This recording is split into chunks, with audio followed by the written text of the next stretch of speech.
Human behavior flows from three main sources: desire, emotion, and knowledge. Knowledge is the treasure of a wise man. Beware of false knowledge, for it is more dangerous than ignorance. Forget all you know, or think you know. Abandon power and enforce creed. Inward, where the deepest rivers flow. Find the currents, return. And as always, welcome to my mania.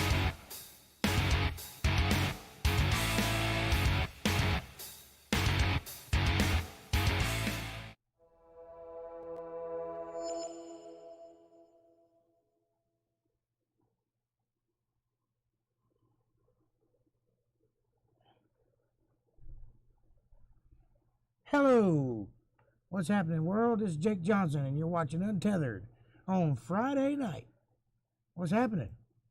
Good to see you. Glad to be here.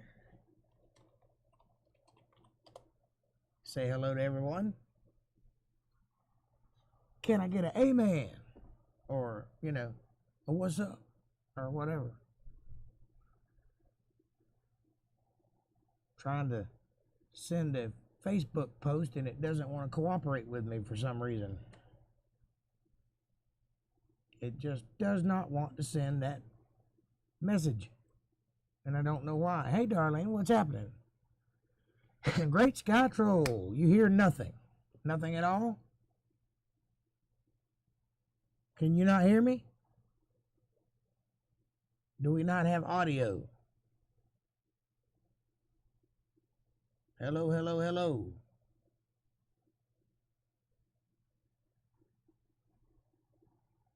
Just you.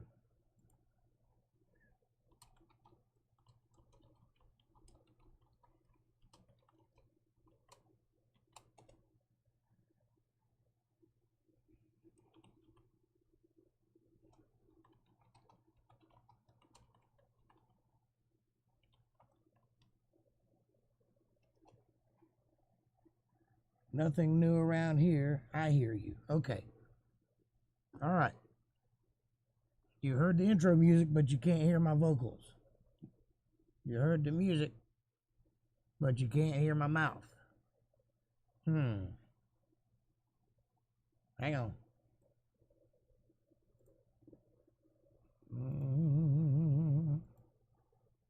Do-do-do, do-do-do.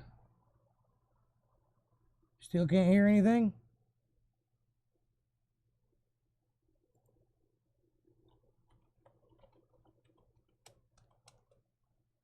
How about now?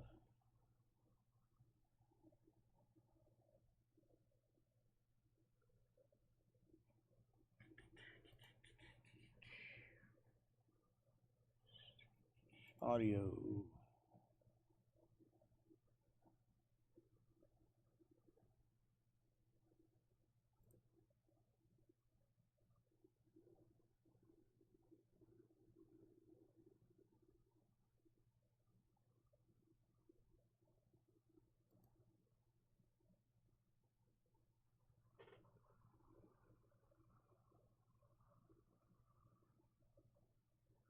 No, Darlene says you can hear me.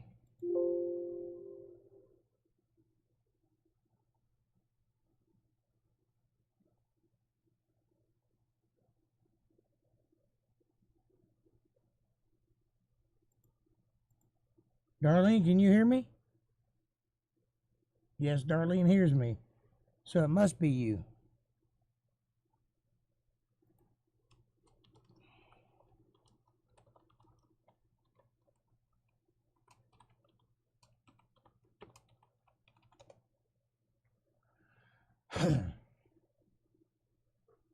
How's the audio level, Darlene?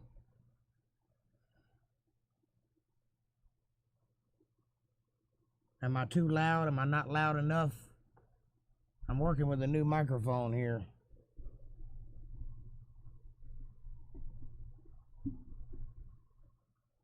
Is that better? Worse? Sounds like normal? Okay. All right. Try this. Can you hear this?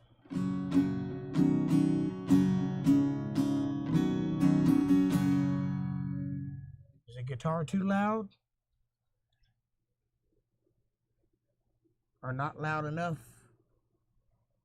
I apologize for... Yes, what? Yes, you can hear it. Is it too loud or is it not loud enough? I got a whole new audio system going, so I'm a little apropos. Okay.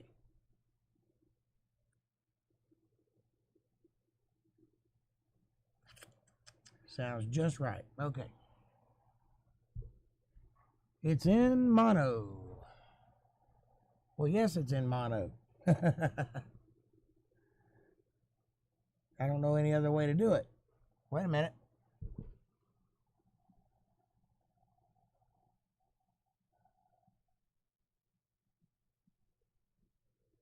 What about now? Oh, you were using the wrong earbud. Has the audio changed any? Is everything good? Thumbs up if everything is good. Oh, okay, you're good. All right. So it wasn't that then. I'll change it back.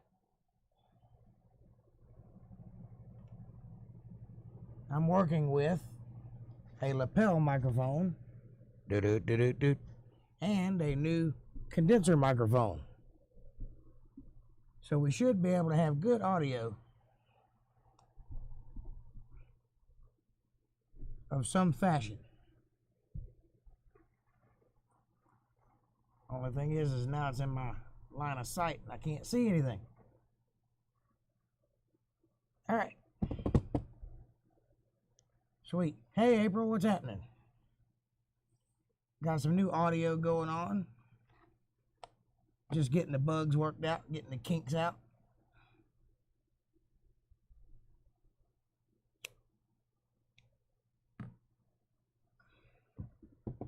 All in the family, huh? Did I knew that? Did I knew that?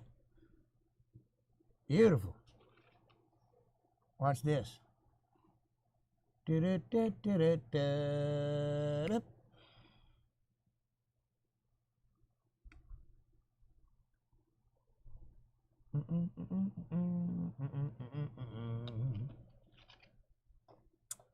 hey, hey, hey, hey.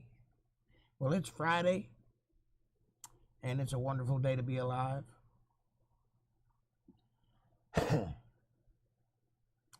Got it going on. I don't know what to say. I'm making stuff up as I go. You like it? Good. I'm bright like the sun. Stage left, Jake.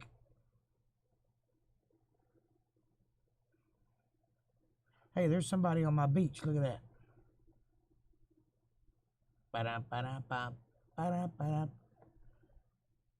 Nice dissolve. You got to shower, then cook, but you'll be watching.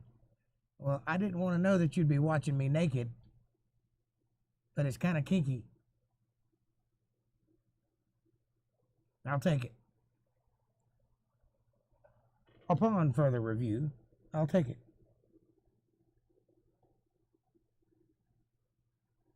I've been staring in your window for a while. I've been watching as you take your shower. Really hoping you would drop that towel. That would make me smile. Baby, please don't call the cops on me. That's something I'll regret. I can barely hold on to this tree. I'll drop down and you'll forget. I just wrote that. What do you think? Tigger dances upon my derriere. Tigger dances upon your derriere?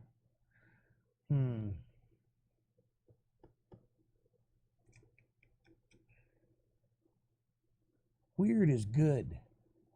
Weird is the new not weird. So what you guys want to talk about?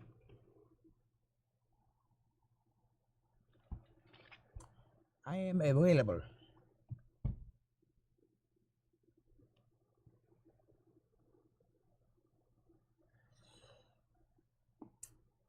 Truths.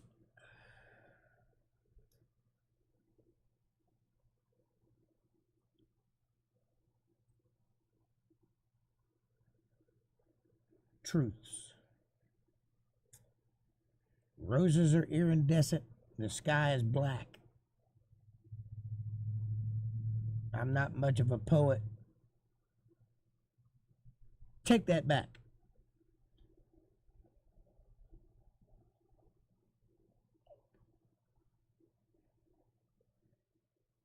Well, it's not new. I've had it a while. It's just set up. I was running directly into the computer with a condenser mic that was kind of cheap. And now I'm running through an expensive condenser mic and a lapel mic through a mixing board into the computer, or into a audio interface and then into the computer. So I should have more control and the level should be more even. No matter where I'm at, I should have the same level of sound.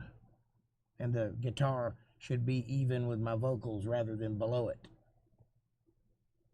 No more sounding like I'm in an echo chamber, hopefully. And I may have to tweak it a little. I may have to play with the adjustments and the audio levels and such, but I'll figure it out. A couple of times around the block, we'll get it right.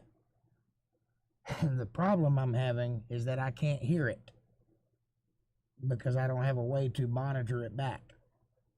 So I have to record it and then go back and listen to it and then figure out what I need and then make small adjustments and then record it again and go back and listen to it until I get it to where it sounds like I want it to sound.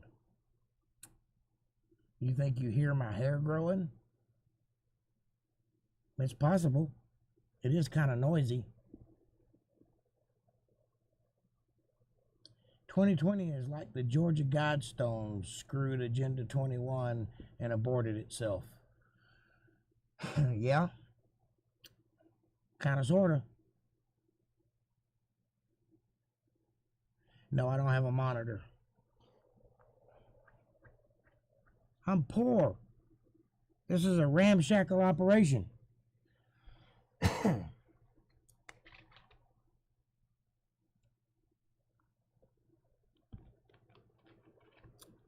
I wanted to ask you, when we die, our souls is just energy?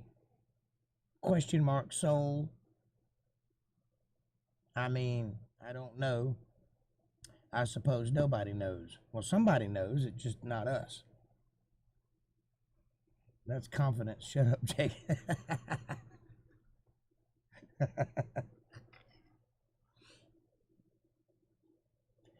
Well, I would say that souls have an energy. That makes sense. The first law of thermodynamics is that energy that is expounded cannot be destroyed. It can just be converted into other forms. So once energy is input into the system, it stays there, regardless of what form it takes. And when you die, you're still here, obviously, just in a different form, so the energy is still there. Now, what happens to the corporeal being? You turn into dust eventually and go back into the environment that provided you in the first place. Because whether you like it or not, the material that makes you, or that made you initially, came from the environment, product of what you eat and what you consume and, genetics and all that good stuff. It all comes from dust. So it will all eventually go back to dust. From dust you were made, and from dust thou shalt return.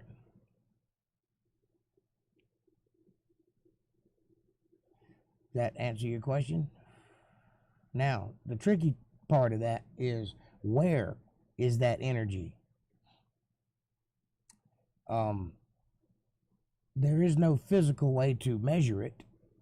There was a thing back in the 1800s where they were measuring dead bodies' weights, and they noticed that upon death, the body lost 21 grams of weight. This is obviously due to liquid and the lack of breathing and that sort of thing. But you're a glorious light. Well, we'll dig your grave up in 100 years and see.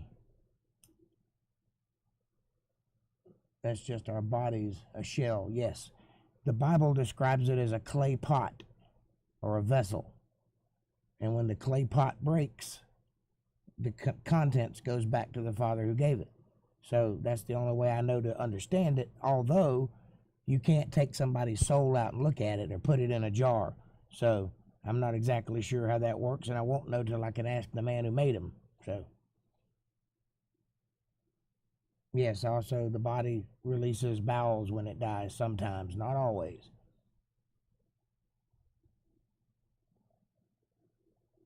Nah, leave it. I'm going to stick around this thing. I hear you. You done broke it? Yeah, mine was born broken.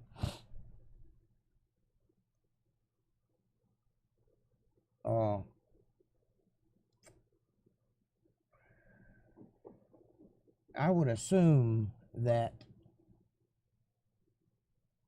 when you die, it's just like being asleep. Like you have no concept or no knowledge or no grasp of what's happening until such time as the Bible's described Judgment Day, the white throne judgment, or what's mentioned in the end of Revelations has occurred. And in that time, you will be presented before the Lord to answer for your entries into the book of life. I would assume that's when you regain your consciousness and become aware. So in that sense, it would be like no time passes at all. So it's not like you're waiting for your loved ones to get there. Everybody just kind of shows up at once because they have no conscience of their existence. I would assume. I don't know that to be true because I've never died and lived to tell the tale. Yeah, I'll go with that. Okay, shower time. I'll pop back in a while. Have a good shower, my friend. But dear God, I hope it's not like sleep. Well, at least good sleep, you know. Hopefully it's, you know, that kind of sleep. Maybe you dream, I don't know. Or maybe it just, from your perspective, as soon as your eyes blink out of existence, you pop into that reality. Because for you, no time has passed at all. I don't know.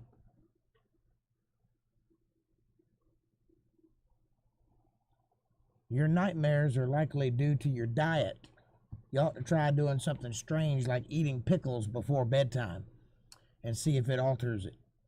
Or do a little research and see certain foods cause certain dreams, like certain types of cheeses will cause you to have unusual dreams or lucidity in your dreaming. And if you have nightmares as a natural state, maybe you ought to try changing your pH balance or something before you go to bed and see what happens. Just a thought. Yes, well, just thought I'd ask anyways. Maybe you do dream. It would be a nice idea to think that you dream, but I have no knowledge of that. It's related to allergic reactions and such. ...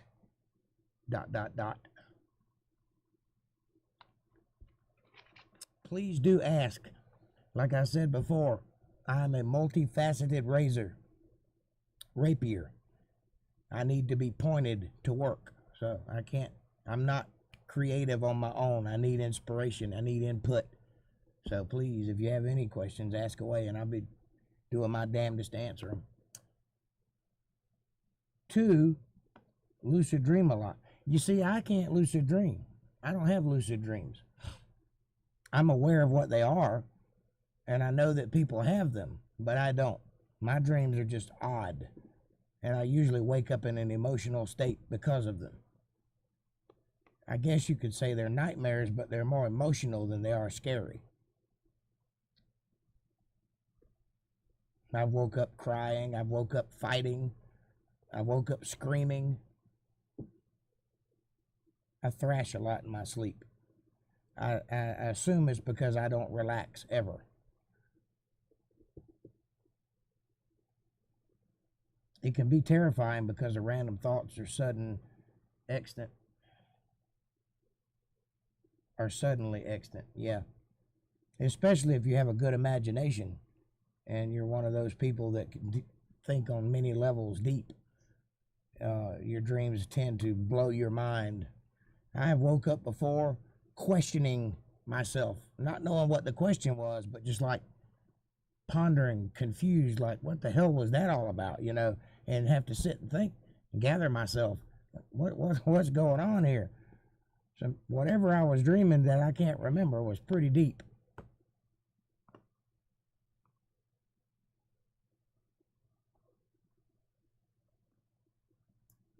Dreams are fascinating.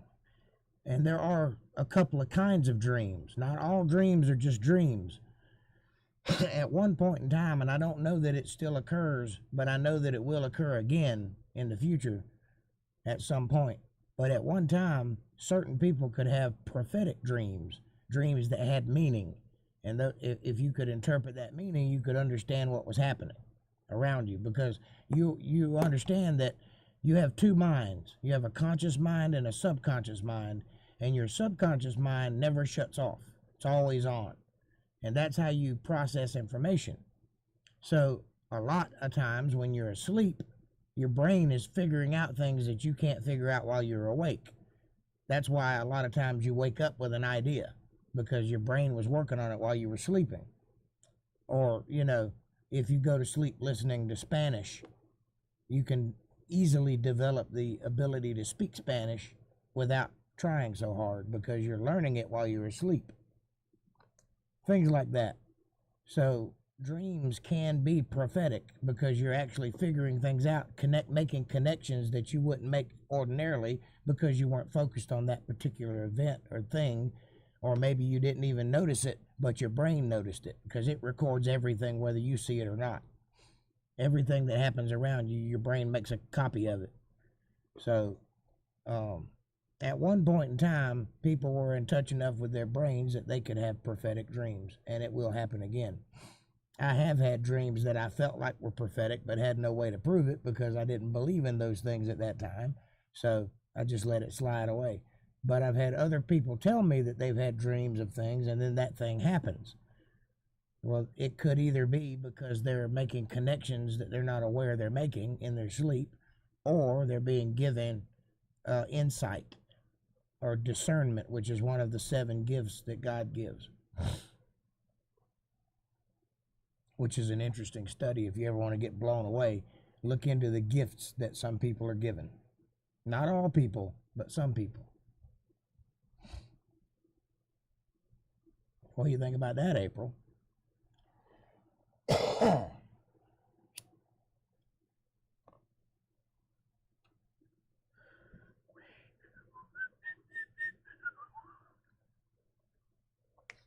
Hey, hey, hey, hey.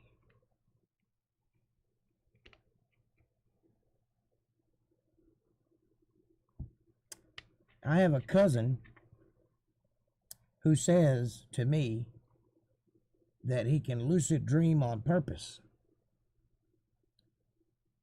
Told me once that he could cause it to happen, that he could control it. And that has always fascinated me, because I don't know how in the hell he does it. And I'd love to be able to do it.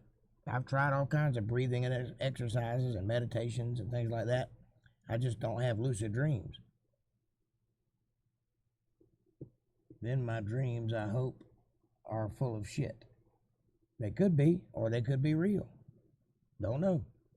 You'd have to tell me one of them and I could interpret it for you. Do know this: things that occur in dreams usually have an opposite or backwards or upside down meaning to what they are in the dream. For example, if you dream of someone dying, it signifies birth, not death.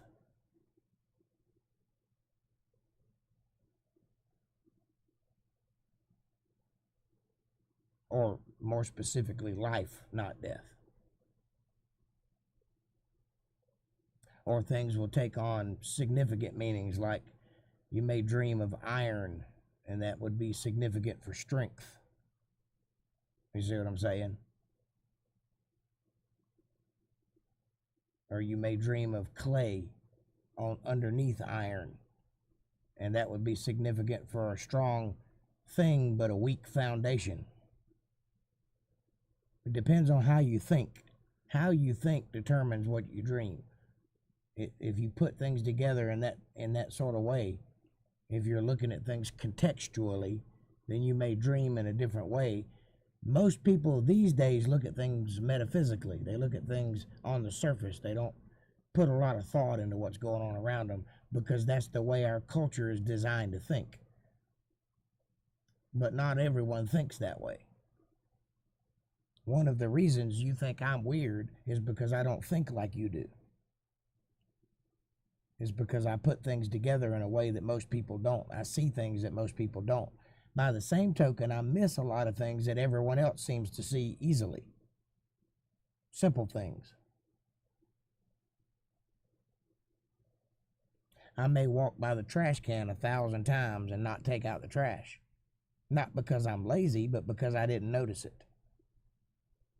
And if something, spills out, then I notice it, and then I'll take out the trash. That's an example. I'm not a filthy person. I'm just using that as an example. But you see what I'm saying.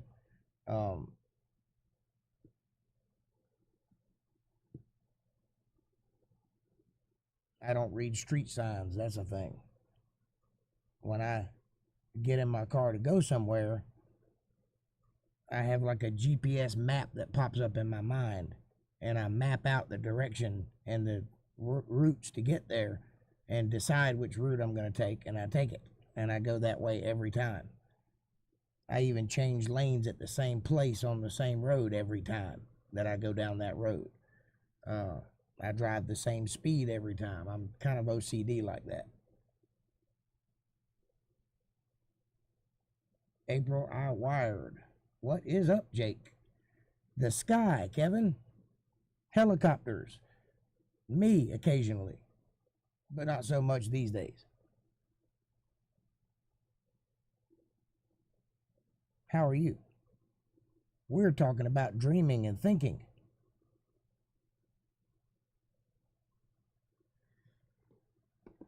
April is weird, not wired. Gotcha. Well, she gets it honest, buddy. She came from my stock.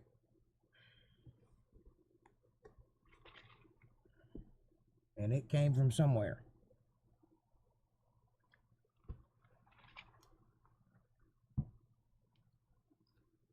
Are you having a good week? Everything going copacetic and smooth? Are you non-denominationally integral to the plot of your own existence? You dream of SEC football? You're welcome, April. I do not ever dream of sports. I am the most unsporty man alive. I don't even know the rules to sports ball.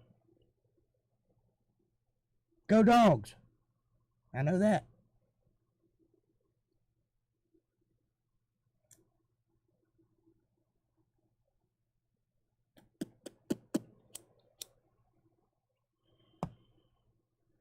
Darlene, you still with me? I hadn't heard from you in a bit. Or are you just taking in the scenery? Basking in the glow of my excellence and cheap, non-monitored audio.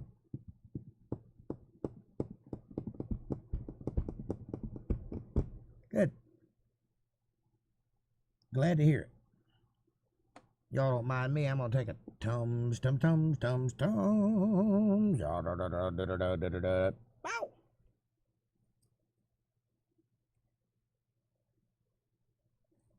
Gator fans have souls. No, they do not. They are soulless wretches. From the depths of hell, from the fruits of the devil, they're evil.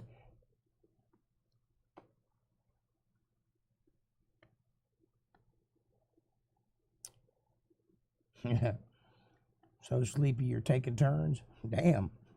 Taking turns by yourself? That's rough.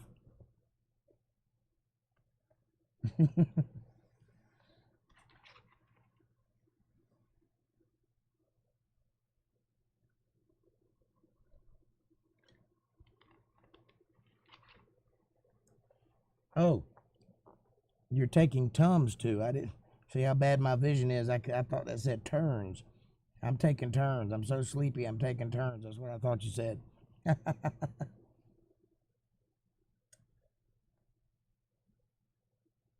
Had to go kill a spider. Be back.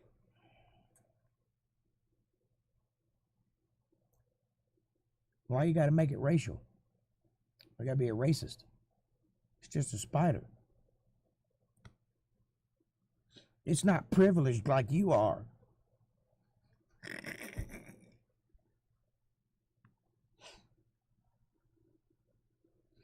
Y'all let me know if you hear any indiscriminate sounds or anything, or if there's any crackling or any dipping in and out, because I'm using a wireless system.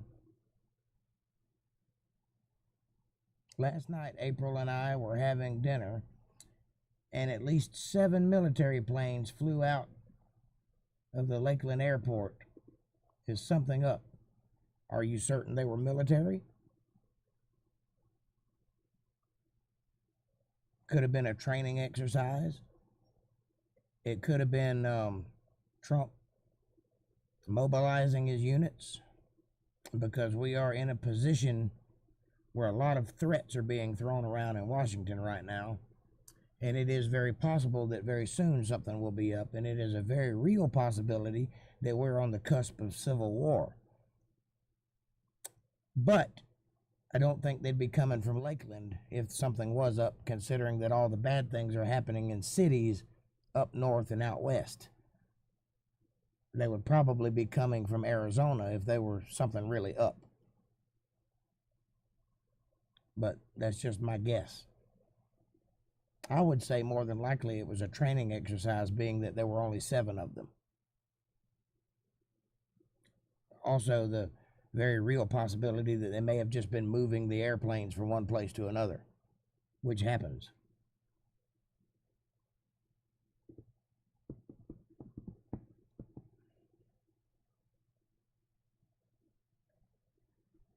I am serious. Someone in Pensacola said the same.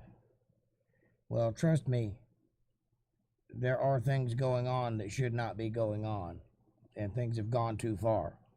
Now, whether or not we can walk that back by using our words remains to be seen. But I assure you, if my man wins the election, we're going to have problems. And he's going to win the election, so we're going to have problems.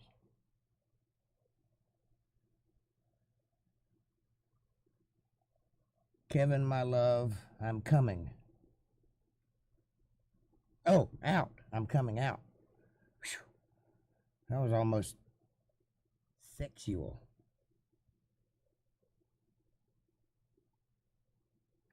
It was Amazon training.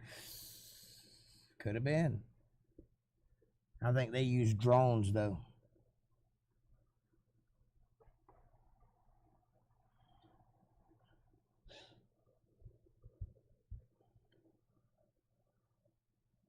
Oh, well, good. Send me some money. When that send me some of that Keno. I'm just joking.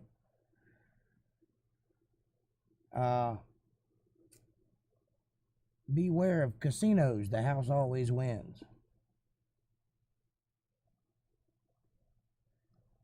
I have known people that are going spend $500 on lottery tickets, win $150 and say, I won. Look, I won. You didn't really win.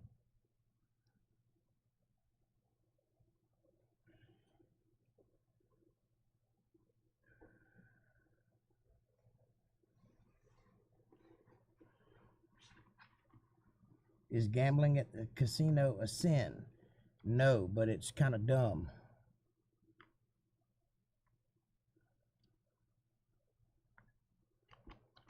Gambling is one of those things like smoking cigarettes. It is harmful to your health because it's an addictive thing. It's designed to be addictive.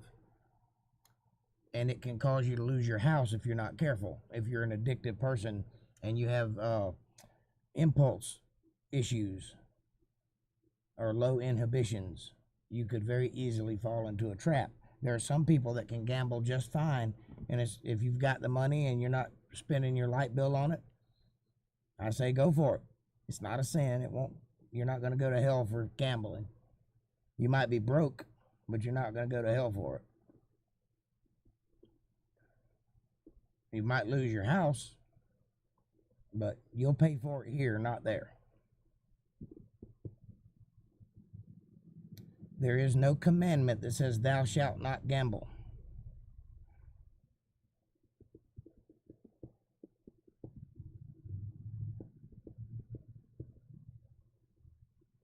And likewise, there were spittoons in the tabernacle of God, which means tobacco use is okay too. But you might die of cancer.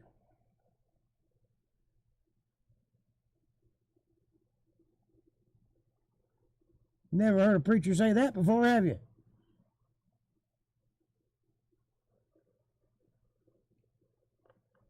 Okay, then I'm going. Power to you. Enjoy. Don't lose your house.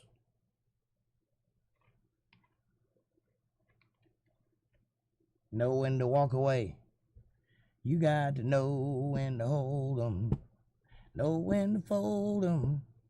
Know when to walk away, know when to run. You better count your money. When you're sitting at the table, there'll be time enough to count them when the dealing's done.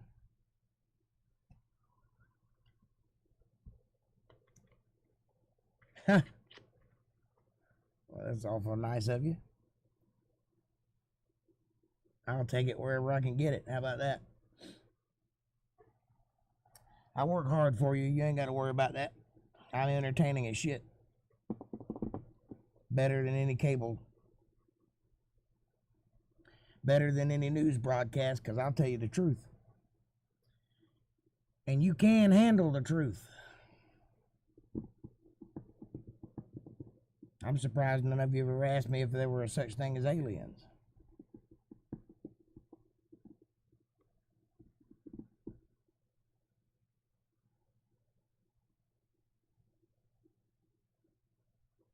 Because you never know. The truth is out there.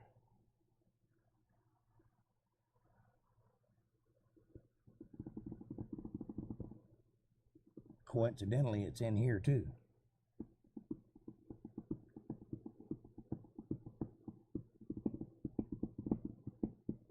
Yeah, you've known me a long time. I'm capable of a lot of things, but bullshitting around ain't one of them. Where's Grace Sky Troll and Mr. Mercer tonight? Grace Sky Troll is in the shower right now, and he's with us. He's listening. And I don't know where Mr. Mercer is. I hadn't seen him in a while. You don't believe in aliens? Well, you shouldn't, because they don't exist. There's nothing there. I'll let you in on a little secret that most people will never tell you. We don't actually know what stars are.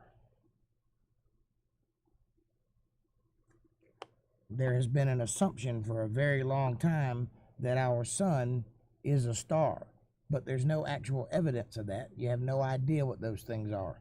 If you look at them with a telescope, they don't present like a shining ball. They present like a light underwater. They shimmer in various ways and do different designs, and it's quite interesting. Devin is an alien. No, I don't even know if they're that. I know that the Bible says that they're there for a reason, and that God knows every one of them according to their name. And there's lots of comparisons between angels and stars, for whatever that's worth. Not suggesting that stars are angels, but I'm saying there are comparisons. So it's quite interesting to think about. That would mean, if my line of thinking is correct, that not all stars even have planets around them. Some of them, I'm sure, do. If you listen to NASA and the scientists, they will tell you that they've discovered lots of planets, but the way that they've discovered them is by staring at a light and watching it dim every now and then, get a little dimmer, not visibly but measurably on a device that can measure the lux of the light. And they say that that means that there's a planet rotating around it because it dims occasionally or regularly. But that could mean anything. It could be dust moving in front of it, or it could be that they just blink. If they are balls of fire, then stars are all male. Makes sense? So are angels, by the way. Did you know that? That there are no female angels? Or let me rephrase that. No female angels have ever been mentioned in any religious texts. They're all male.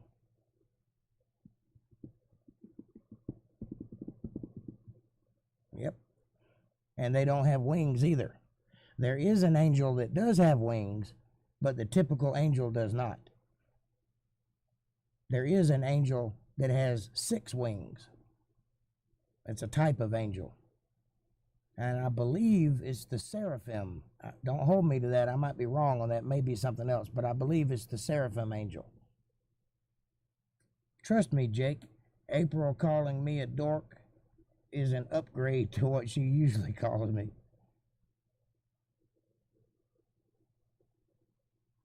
I believe it. She's called me a few things too. Usually ends with the word whole, but you know. You thought they weren't any gender. They may not be, but they're male in appearance. And clearly they can mate with females. So, there you go.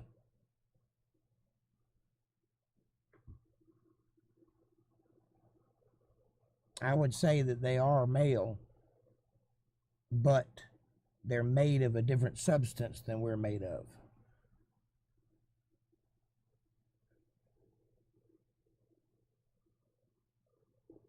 If you read into some Indian texts, like the Bhagavad Gita, you'll read about a creature called a jinn that's made of fire and smoke and lives in a particular place in the desert.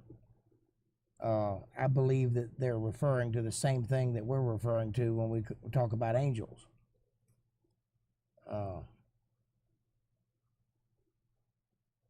They have the same characteristics.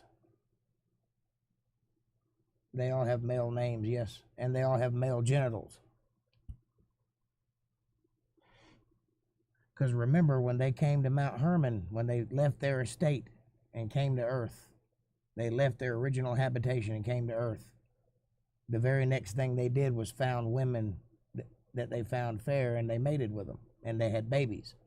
So they can physically contact us by touch, and they can cause a woman to be pregnant, which means they have a reproductive system. So apparently they're made very similar to the way we're made, which is also why the Bible says to be careful of how you entertain strangers, because you may be entertaining an angel unaware, which means they could stand right before you and you not recognize them as anything other than a person. So unless you like cut into their flesh and saw what was underneath the skin, you wouldn't know it was an angel. Or if you looked at their belly button, because angels don't have belly buttons. I just blew your mind, didn't I?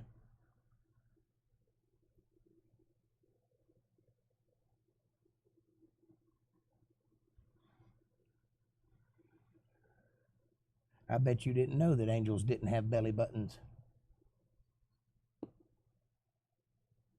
You want to know how I know?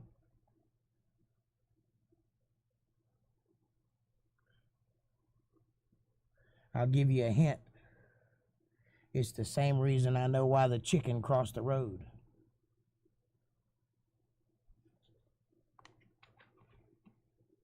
Because they weren't born. That's correct. Very good. They were created. They are celestial beings, meaning that they saw their creator when they were created. We don't have that luxury. We are copies of copies of copies of copies.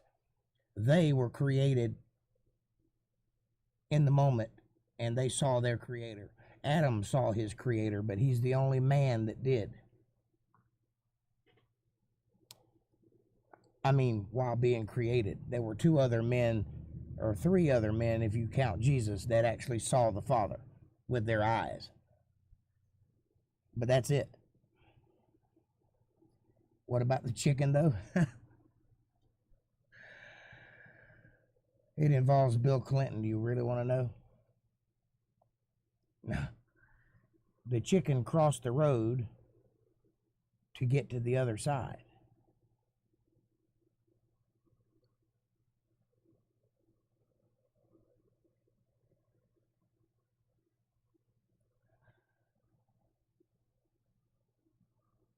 Why what?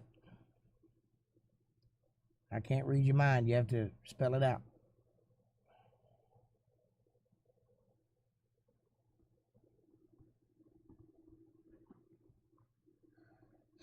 The Irish also have a creature that they talk about in ancient lore that I believe they're discussing angels.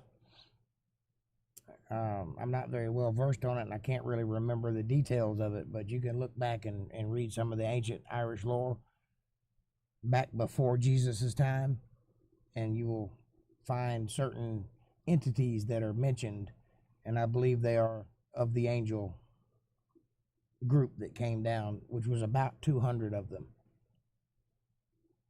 And if you want to know their names, you can read the book of Enoch, where he lists their names and their occupation by title. Oh, you were asking why about the... And I'm back. You were asking why about the chicken. I see. Sorry about that. I lost internet connection briefly. A miracle happened. April is ready to go. That is a miracle.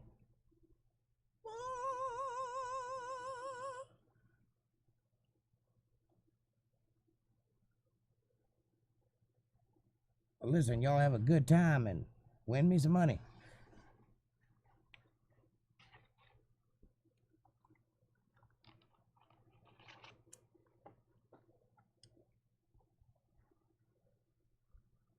The chicken crossed the road because he had an existential thought and suddenly realized he was hungry.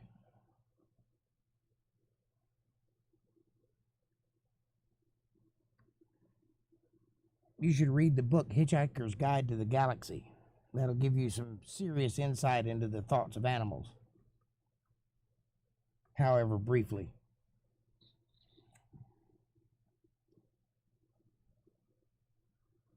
And it's funny. Hitchhiker's Guide to the Galaxy. I can't recommend it enough. I've already been reading and pulled it up on YouTube. Pulled what up on YouTube? The chicken? Or the angels? Or the book of Enoch? I'm guessing the book of Enoch. Which is not a biblical text, but it was written by a man who lived in biblical times and was part of the biblical texts. So it's good information. And to that I will say, how you handle that, if it agrees with the Bible, then you keep that information. If it contradicts the Bible, take that information and put it on a shelf, because it doesn't jive with the Bible. Did you hear about the chicken that smoked a joint? Nope, I didn't. Chicken that smoked a joint. Some people just imitate me. Ugh. Kevin. It got fired. He got fired.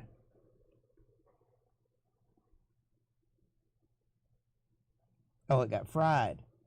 Bad vision, sorry. You fired.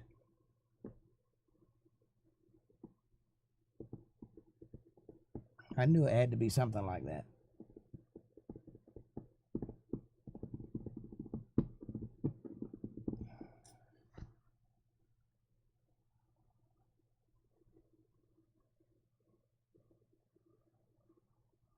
Imitating. Irritating. I need glasses, bad.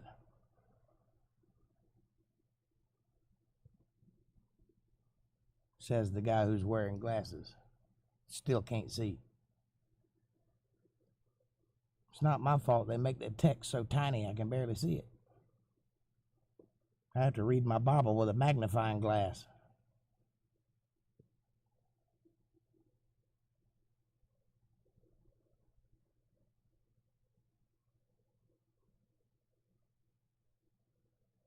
You can't half see either? I can't wholly see. Both of my eyes don't work. One of them is blind. I'm blind in my left eye. You didn't know that?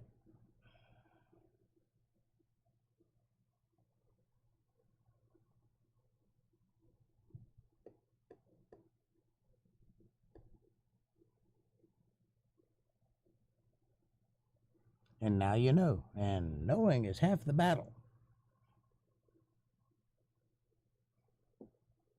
I'm technically blind. I can see, but I can't see anything in detail. Kind of like looking through a really thick screen door. I can see color and I can see shape, but that's it. Have you had them checked? Nope, they're fresh from the factory. Yes, I've had them checked. Can't afford glasses, that's why I wear these. These are dollar store glasses. They cost $12. And they just magnify. They're not actually prescription. Yeah, I've been many, many times to eye doctors over my life. It does the job for most things, but it's getting increasingly harder to read. And I can't wear the number 3s, the ones that are really strong, because I can't see anything else. Makes my head swim.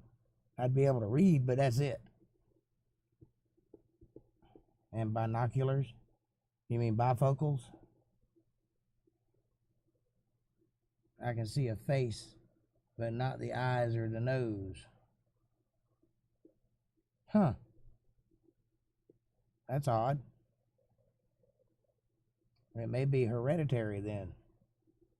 I know that the lazy eye runs in my father's side of the family, and a lot of the Johnsons have a lazy eye. And I have one too.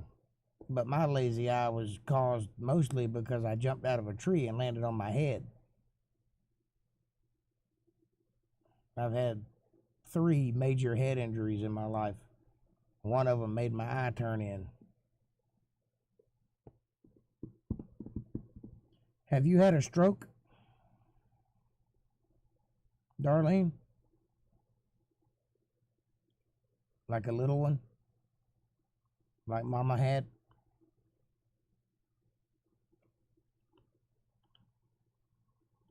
Because that may be what's interfering with your vision.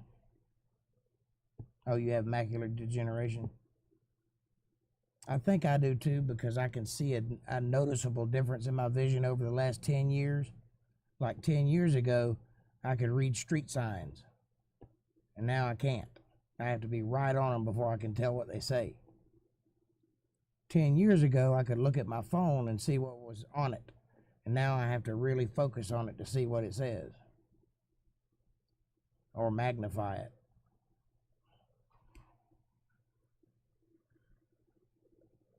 You had a bleed behind your retina? Yeah, I'd say that would cause it. Also cataracts. I don't know if I have cataracts. I hadn't been to an eye doctor recently. But I wouldn't think I do. But I guess it's possible. It's a little early for that for me, though, I think.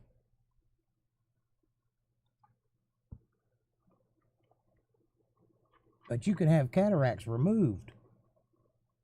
You could probably benefit from that LASIK surgery that they do.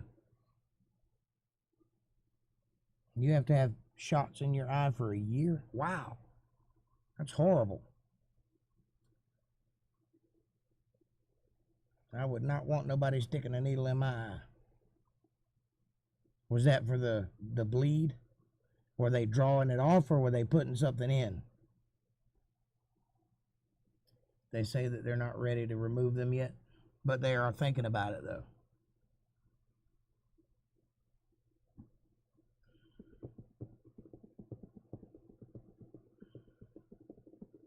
Putting something in, some kind of medication, more than likely to protect the retina and cause the blood to back off or evaporate or whatever. That's horrible. I didn't know that. You need to keep me posted on this stuff. But now you can't see out of it. Do they say that that's permanent, or will it go away when that whatever they put in your eye evaporates eventually?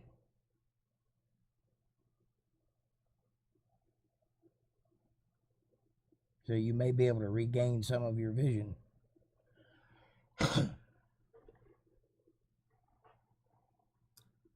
I'm not really sure whether I was born blind in my left eye or whether the fall out of the tree caused it, because I don't really remember whether, I didn't take notice of it beforehand, so I don't remember. But I really cannot see out of my left eye. I don't know going back to find out. Okay, so you're still in the process. This isn't something that's happened, it's happening. Gotcha. Is it hereditary? Probably not.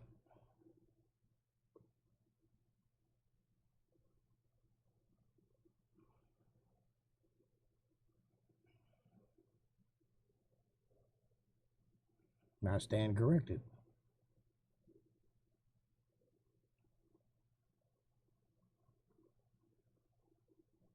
I know, right? It's like the world shifted.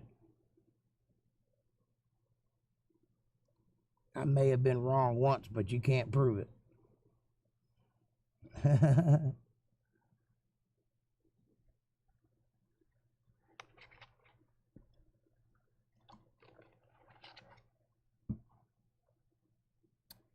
Well, you never know. Hereditary things have a way of popping up in people's lives, but they also sometimes skip generations. So you never know. I'd say there's probably a 50% chance either way.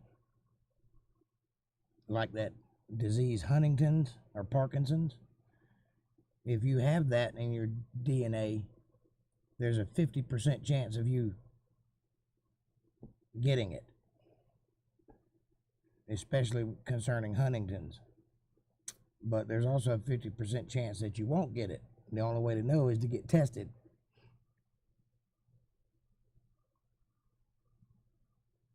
You already see squiggling? Those are called floaters, and that's a parasite that lives on your eye. And the reason you see it is because light passes through it, and you're seeing the shadow of it, not the thing itself. The shadow of it on your retina, and it moves around kind of weird. And if you turn your eye, it'll change directions because it's literally floating across the fluid on your eye. That parasite comes from Florida, and we talked about that one podcast ago.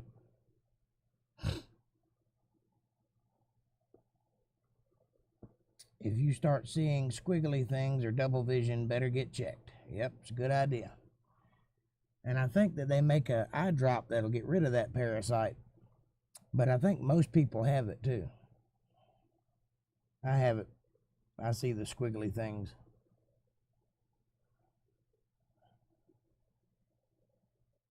Matter of fact, I'm looking at one right now.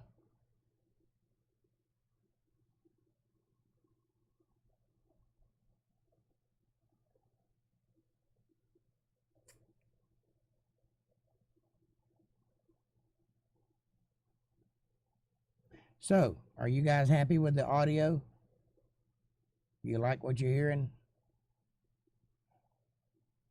Oh my God, yes. I guess I'm gonna get my eyes examined again. I don't know why I read that so exciting. Oh my God, yes.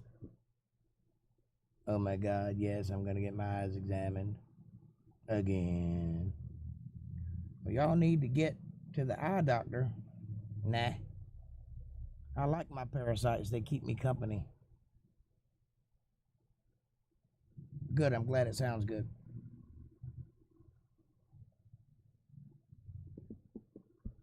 I was really worried about that because I can't hear it, but I'm glad it worked. I worked on it about an hour last night trying to get it set up, recording and re-recording little things and playing the guitar and trying to get it to sound right. But I can't tell what's going across the internet until somebody gives me feedback, so I'm glad it sounds good.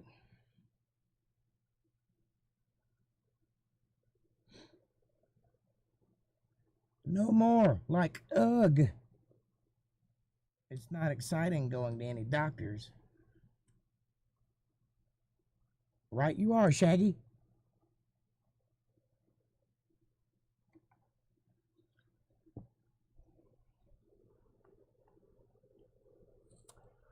I've seen enough doctors in my lifetime. 7 major surgeries. More teeth pulled than I have. I'm done. The shots don't hurt. You can't feel it. But just seeing the needle coming is enough to freak you out. Yeah, your eye is dead. You have no feeling in your eye because there's no nerve endings in the eye.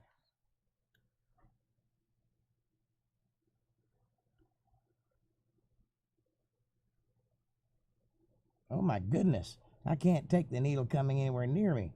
Well, you have to because they can't put you to sleep and do it. Because they can't tell if they're going in too deep. You have to be able to talk to them. Hey, don't be retracting messages. What did you say?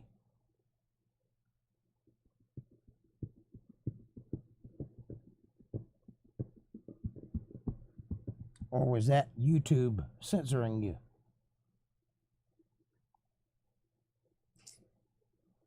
Well, they put drops in your eyes to numb it, yeah.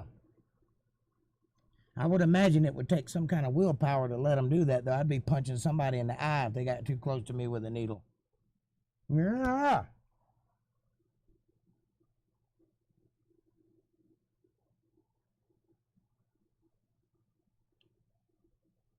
You didn't retract anything? I just got it pop up on my screen that said April Rain, message retracted. So I don't know what that was.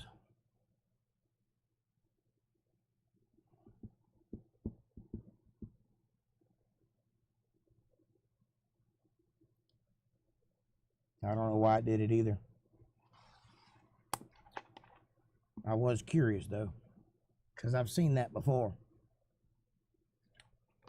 What's that mean? It means, if it's true, it means that you typed something and sent a message and then deleted it before I could see it. But it could also just be a glitch in the program because you didn't do that, obviously.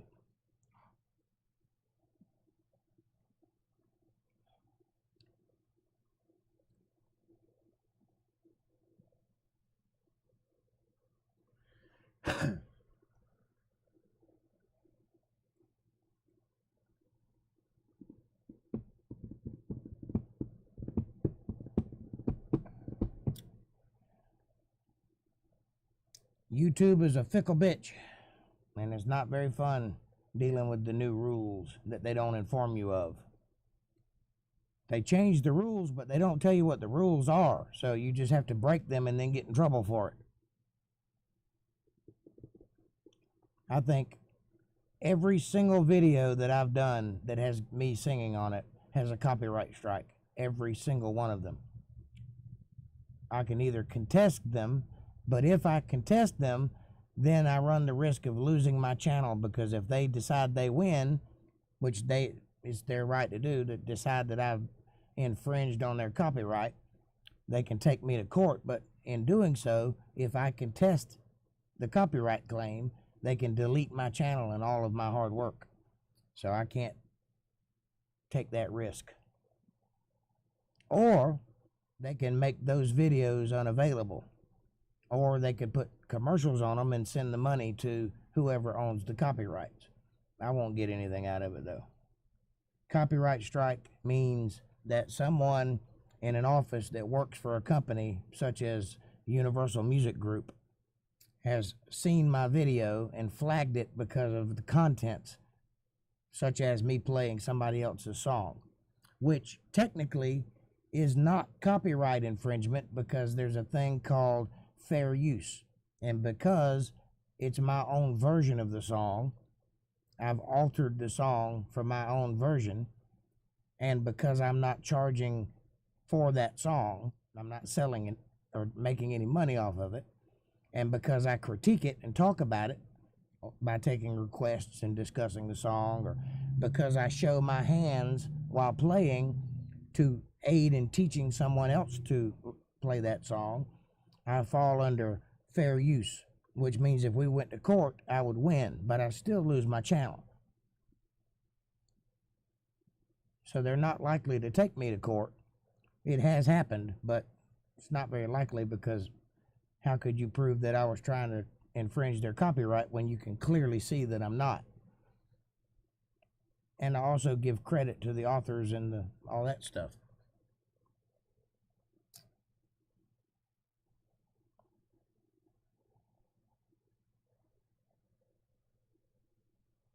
Yep, it's crazy.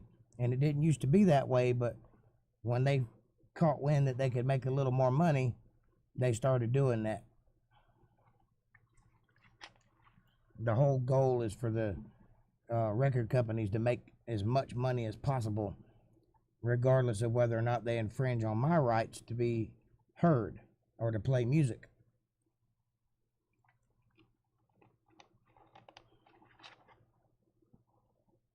I go through quite a long detail of it in my description below, and I even cite the law that says I have the right to do that. The fair use law.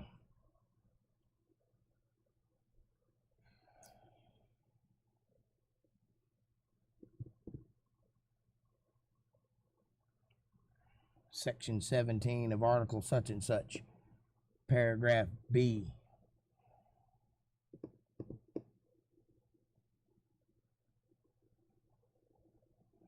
I have to think like a lawyer. If only I knew one.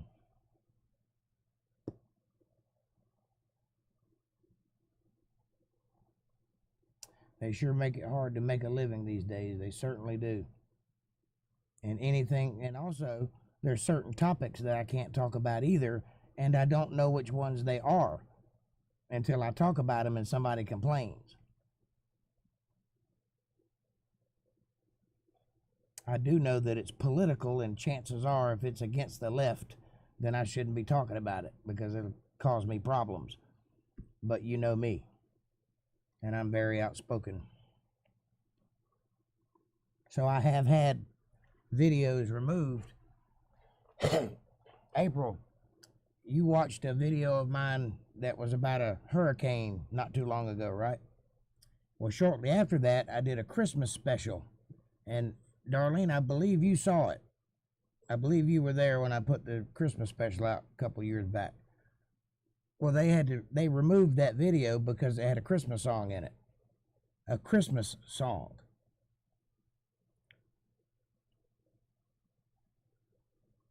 It was one that I provided that was done for free.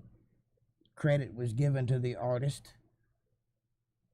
And I even said, enjoy this, it's yours, on the podcast. I don't remember the exact words I used, but it was basically, this is free, you know. And they removed that video, so I no longer have a Christmas special up because of a Christmas song, a well-known one.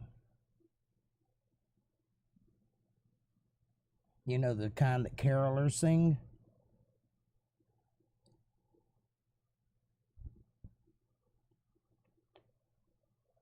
They took it down. They sure did. It was a good show. I really wanted it to stay up, but I had to let it go.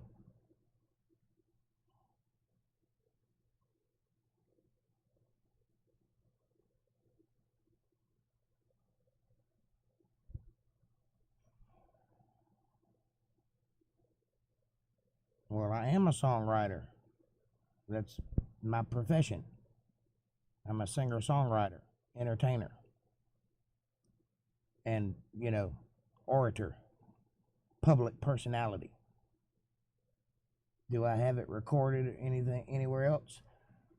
I do have a copy of it, but it's on a computer that needs a new power supply, so I can't get to it. You like the band?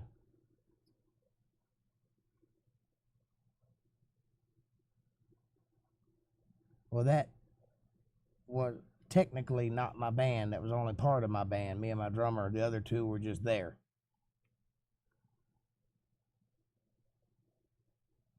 And all of the songs that we played on that podcast were unrehearsed, pulled out of thin air at that moment, or shortly before the podcast aired. So it was intentionally loose and intentionally campfire-y, like a bunch of guys sitting around a campfire jamming. There are some videos of my band playing.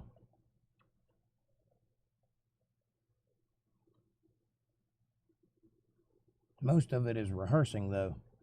I think there's 3 or 4 videos of my band, but they're all rehearsals, which don't sound good. And you know that, and you know why.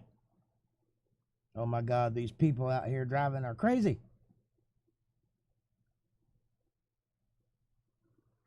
Did you know that 1 out of 3 people in the world are pure assholes? So, look to the left and look to the right. If you don't see an asshole, it's you.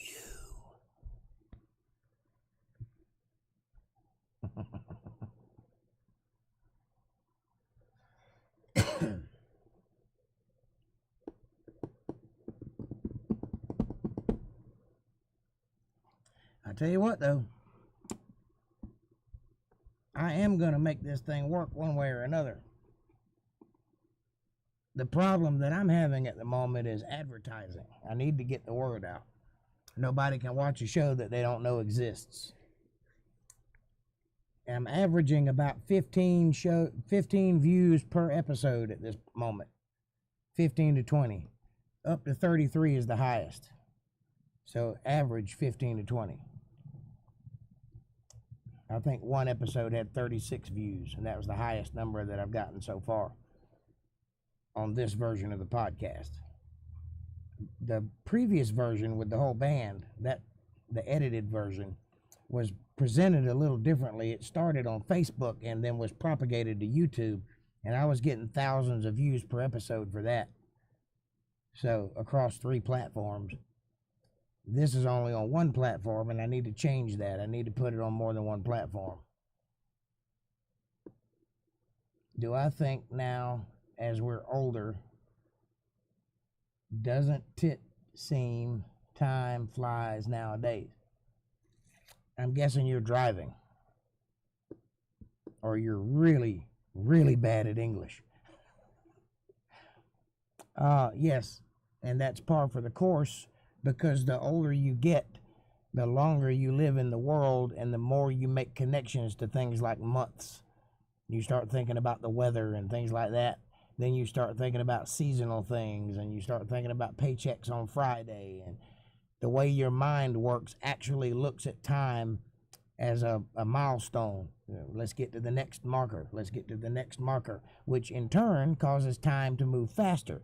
If you want to slow time down, get rid of your watch and stop worrying about your paycheck and just live today and don't think about tomorrow, and time will physically slow down for you.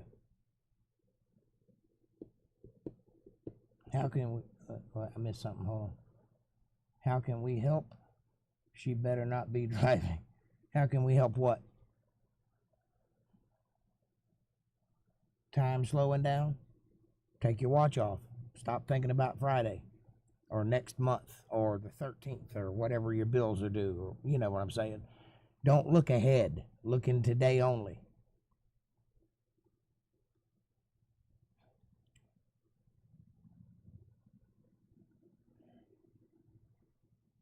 Darlene says, how can we help? What are you referring to? Oh, get the advertisement. Just tell people, share. You know, if you have friends on Facebook, if you have a lot of friends, just share the video with them, or just whatever, you know. And you're doing the most important thing, which is showing up. That's the important thing, and that's a base to build from.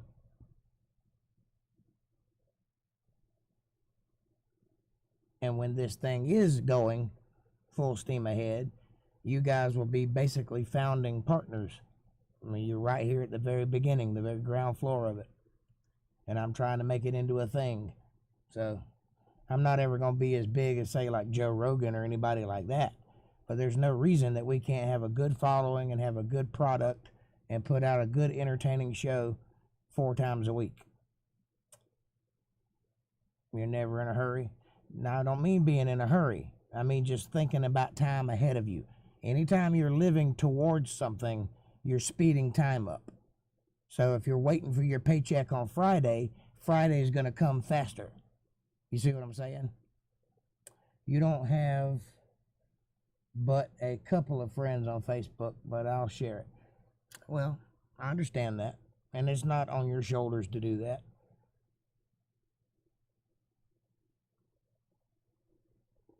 I have 5,000 friends on Facebook and across 3 pages. So I do a lot of sharing too. She dang sure don't get in a hurry. Yeah. I'm a last minute kind of man. I wait to the very last minute to do everything.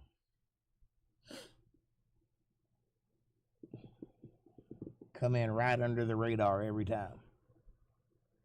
You have lots of people, but not what I'd call they don't have to be friends. I mean, we don't have to be intimately close to every person that watches the show. As a matter of fact, it would be better if they weren't friends, because those are the people I'm trying to reach, people that are not in our way of thought. Facebook calls them friends, people that are subscribed to your page.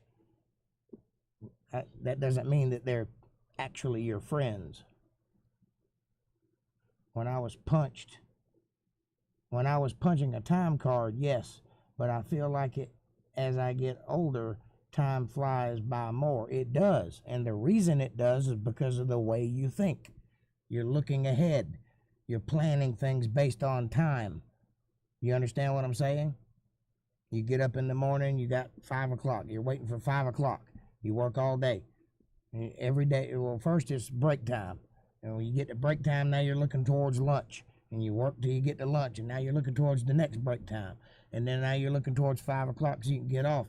Now you're looking towards 8 o'clock because you got to get dinner ready. Now you're looking at 9:30 because it's time to go to bed. You see what I'm saying? Stop doing that, and time will slow down. See? I don't even wear a watch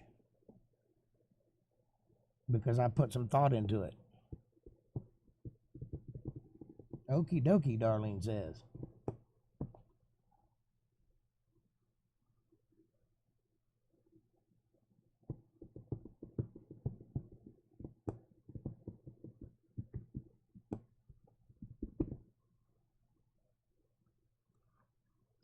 But like I said earlier, the most important thing you're already doing. You're here. You're supporting the show. And that's wonderful. You give me somebody to talk to and converse with, and makes my show more interesting. I can't even see a watch. But time still flies. Yeah, it really does. And also, you stop, like when you're younger, you don't really think about it, and you just kind of live, you're in the moment. When you're older, you're looking at the years go by. You've seen the years in the past and the years coming, and you're also starting to face your mortality. So you see the end coming, and that's why it seems like time is moving so fast, because of the way you're focused. Didn't want a rigmarole of reason just a simple yes or no. Hey, that's what I do. I expound. So you got to rigmarole of reason.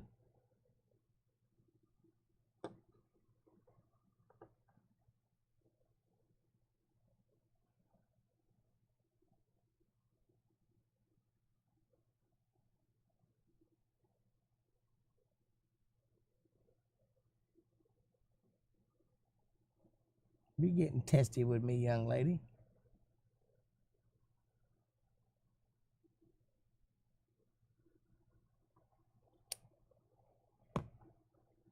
Had a cloud up, rain all over you.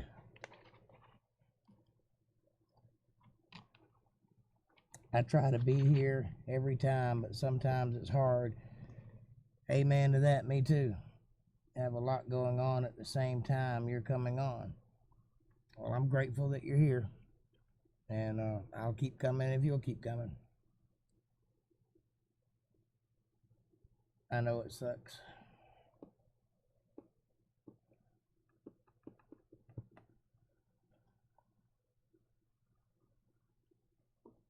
I'll try to make it interesting for you guys. I'll try to get outside of my head and come up with something you hadn't heard before. And as time goes on, by the way, just so you know, right now I'm in kind of a question and answer phase because that's really all there is to talk about. And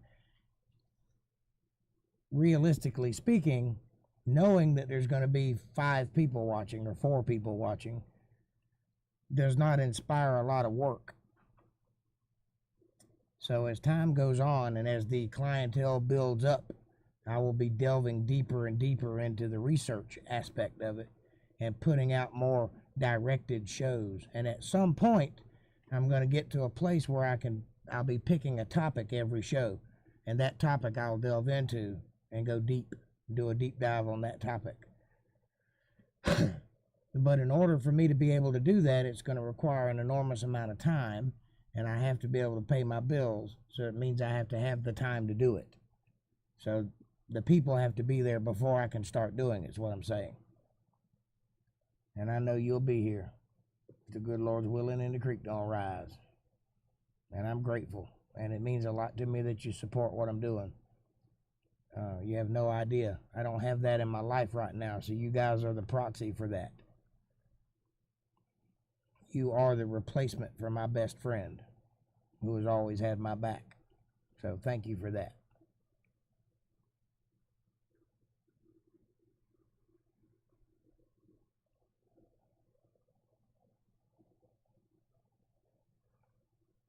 And I will do my very best to be worthy of that.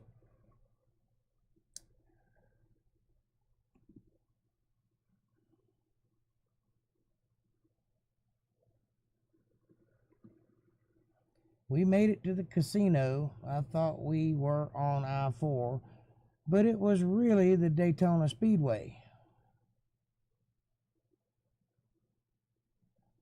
Don't give away your location.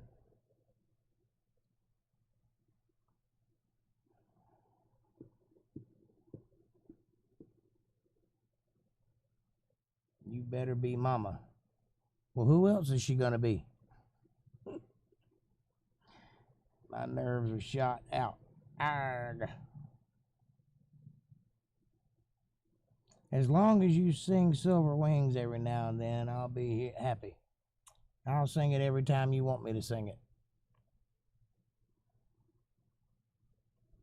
I love you too. And be safe and be careful. And for the love of God, if you win, put half of it in your pocket before you go gambling anymore. And have fun. And you are welcome. And I'll see you guys on Sunday for the exhibition match, which I'm clearly winning so far. Wouldn't you agree?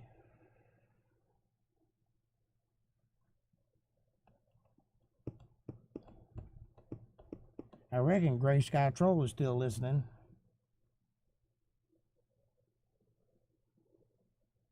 Are you leaving too, Darlene?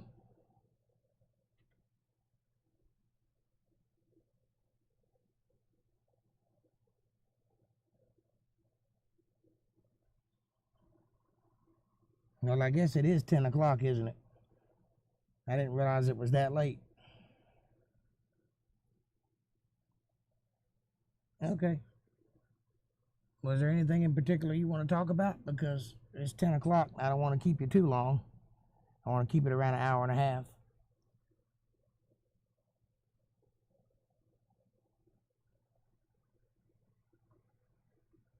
I didn't even realize it. Time just slipped by.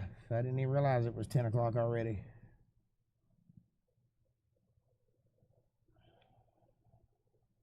Feels like I just got here and already it's time to leave.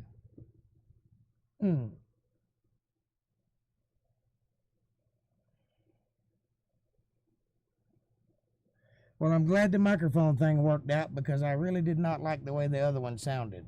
It sounded cheap and thin. And I'm hoping this one has a little bit more body to it. A little more bass. Okay, hon. See you Sunday. Love y'all. Be careful. I enjoy the chat, too.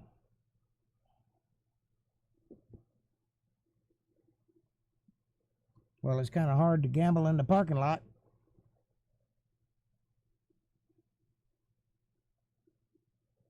Enjoyed the conversation.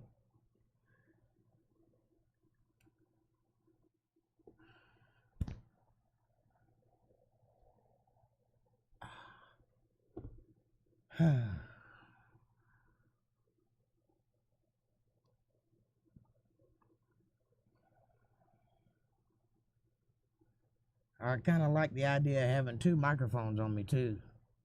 That means no matter which way I move, the audio level is still level. I guess it is. I won't keep you too much longer.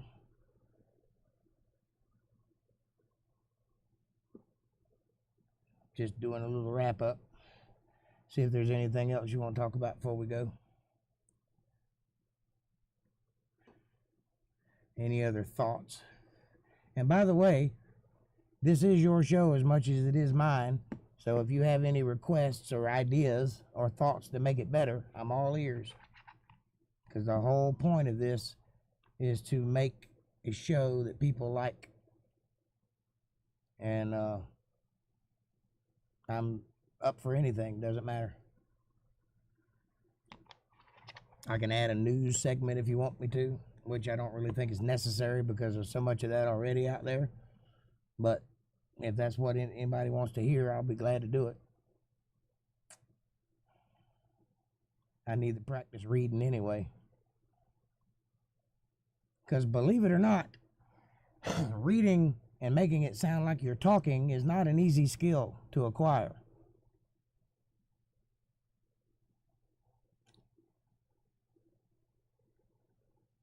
You have to be aware of things like the word "the" and "a." Most people pronounce those when they're reading like the word "the" and "a," and it sounds like a robot reading. When really, people say "the" and when they talk. So that's an interesting thought. I'll try to start writing things down to talk about. It's hard to come up with questions on the spot. Not really, just whatever spurs your intellect, you know. Would you rather I start off with a topic?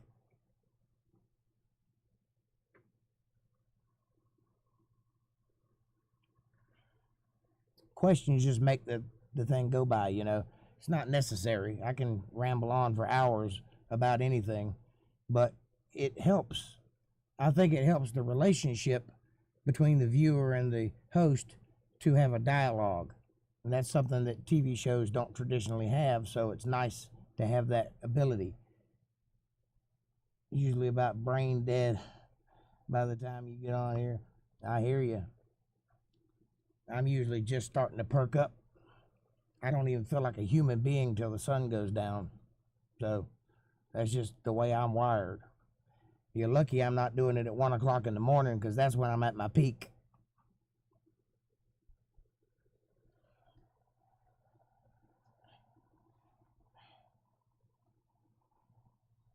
And apparently I've been that way since birth. Since before then.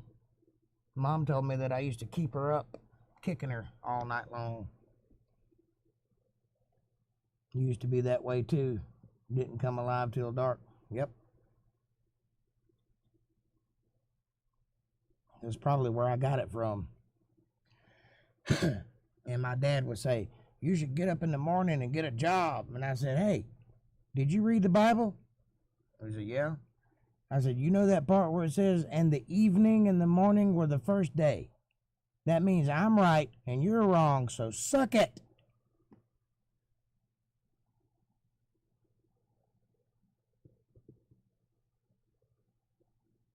Yes, when you get older, things do change. I'm getting one of these. Look at that.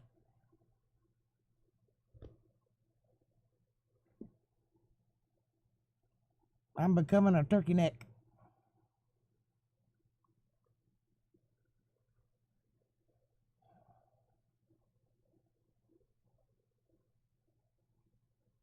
Oh, wow. Never thought of that. That's true. We're being right all along. We've been right all along. That's correct. God was a night person too.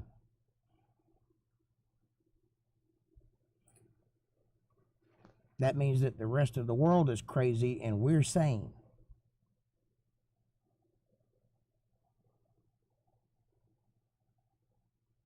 Well, we all get them turkey necks. Yeah. Gobble, gobble, gobble.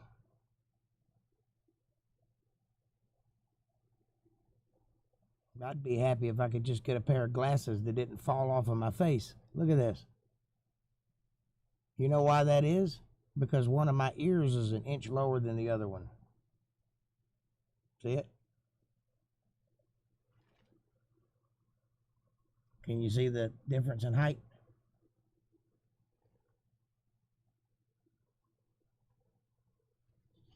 Yep. And also my nose is crooked from being broken several times. So my glasses just sit that way and there's nothing I can do about it.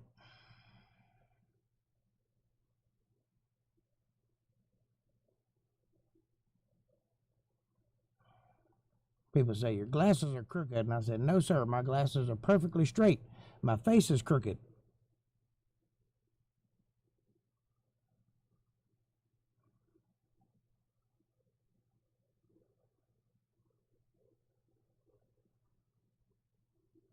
I broke my nose about 7 times. I broke this whole orbital socket. I've got bone fragments floating around in my skull. Broke my cheekbone, broke my eye socket, broke my nose, broke my upper jaw.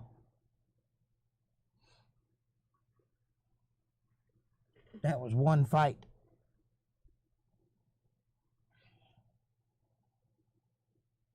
The guy hit me with a...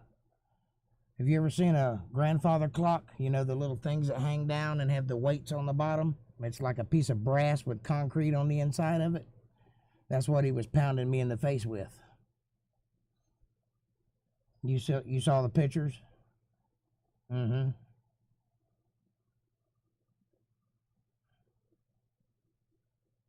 Oh, no. I was about 14 or 15, somewhere around there. Mom took a picture of it. I don't know where the picture's at or if she still has it. Probably got lost in the flood. But there was a picture of it. My face was all swole shut.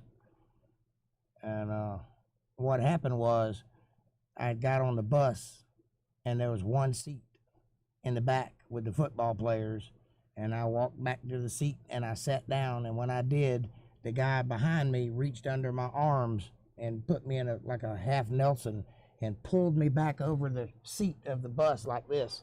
So my arms were back here, and he was holding me, and the other guy that was sitting beside me straddled me and started pounding my face in. Probably about 20 good strikes with that piece of concrete and brass. Oh, wow, that's horrible. I don't remember that. I remember it. No reason, just because they wanted to beat me up. I didn't do anything. Do you remember the story about my mom killing the principal? You remember me telling that joke? How she jacked the guy up. He was 6 foot tall and he was looking up at her. And then a week later he had a heart attack and died. So I made the joke that she killed him. Do you remember that conversation?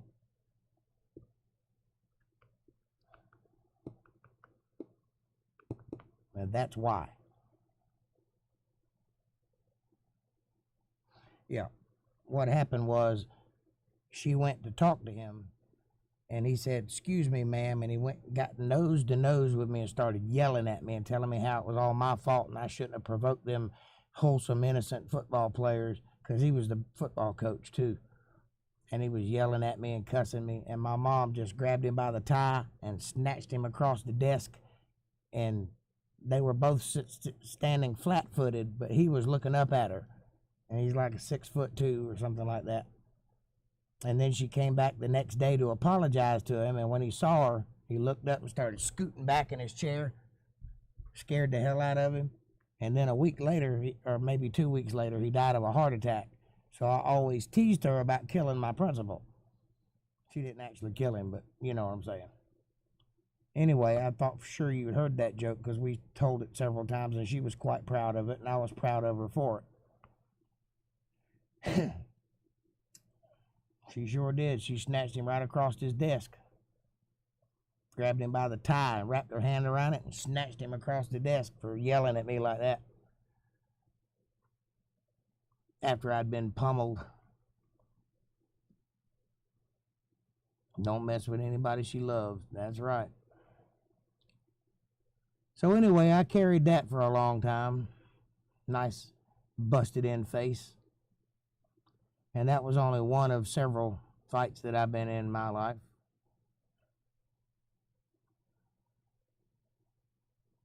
I had a hard childhood, in case you didn't know. Mostly because I was intelligent, and they didn't like that those days.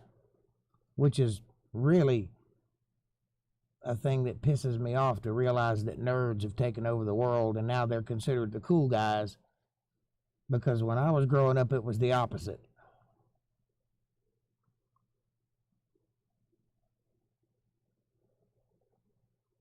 And I had bushy hair and thick Coke bottle glasses, and they loved to beat my ass. And also, it didn't help that they always seemed to move us into the worst neighborhoods on the planet. I basically grew up in Compton, but with white people, meth heads.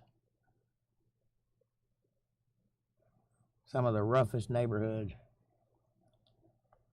The place where we lived wasn't a rough neighborhood, but right down the road, right around the corner, that other dirt road was a rough neighborhood, boy. And naturally, I had to go past it to go anywhere, so I was always getting tangled up with something.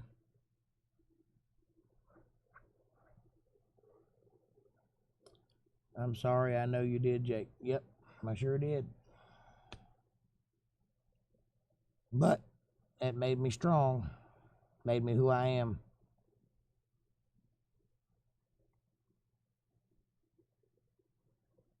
The Cumbie area is nothing but drugs now. Well, there was a lot of drugs there then too, but remember the dirt road that we lived on? If you turned right and went down a block or so, there was another dirt road. I forget what it was called, Cornelius or something like that. And that was a real rough neighborhood there. And if you turned left, right next to the dirt road was another dirt road, and then a road going the other way called Mineola. Down that road was where all the potheads lived and all that. And down that other dirt road, some people that were on meth lived down there. So it was all the way around us, but our little spot was pretty nice and tame, and a bunch of good people lived right there in that little neighborhood where we lived. The old man across the street and the friends down the road and the old lady next door and that such. But everywhere around us was all bad. And I was a walker. I walked everywhere I went. So I would walk like to the grocery store or something or over to a friend's house. I'd walk, and I'd usually get caught by a bully, and he'd beat the hell out of me, and I'd have to tote one just to go somewhere. I never did run. Now, that's one thing I'll tell you. I walked into every ass whooping I've ever taken knowing it was coming. I never ran. But I was not a very good fighter, and I wasn't very big, so even if I was a good fighter, it wouldn't have done any good. Y'all had a good spot. Yeah, we did. You got that walking from your mom for sure, yeah. And I know she used to walk all over the place too. But I learned my lesson and survived till I could buy a car. And then the ass whooping subsided after that, but I toted a few. And then one day, I'd had enough, and I got cornered in the bathroom at school, and they started beating me, and I started beating back, and I wouldn't let anybody leave the bathroom until I'd beat all four of them. And after that, I didn't have any more trouble at school, but I still had it in other places. Me and her have walked 1,000,000 miles, I think. I believe it. I know I've walked a long ways. I used to date a girl that lived in the city limits of Bartow. And what's that, about 17 miles from where we lived? Somewhere in that vicinity. And I used to walk to her house every day to see her. For like 6 months, I'd walk there every day. About 17 miles one way. 16, 17 miles, something like that. And then walk back. I'd leave out early in the morning, like midnight or 1 o'clock. And I'd get there just as her dad was leaving for work. And I'd sneak in her window after he pulled out and spend the morning with her. And just before her mom got up, I'd sneak out and go home. Or go meet her at the park or something. That's why you can't hardly walk now? Yeah. I know the feeling. Her name was Laura Evans. And I remember that because she has the same name as a woman that works on a soap opera, who for a long time I thought was her and was communicating with her on Facebook until I realized it wasn't her. When I realized that she was a soap opera star. But her name was Linda Evans. She was my first serious girlfriend. I think I was about 16 at that time. Nope, she was my second serious girlfriend. I dated a girl named Teresa. You used to take me to see her a couple times. You remember that? Remember us making out in the car while you drove? Which now, looking back, seems like a creepy thing to do. But at the time, it made perfect sense.